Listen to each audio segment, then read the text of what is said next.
Слава Богу, Божого благословіння. Ми привезли на Відінський багато-багато смаколиків, добавимо в відео. Дякуємо дівчатам з Буковини осередку і італійському осередку за те, що підтримуєте нашу українську православну церкву. Зараз ми в Відінському і робимо що?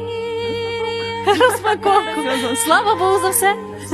Помідорки, капуста, сушене, грушка, яблучко, картопелька.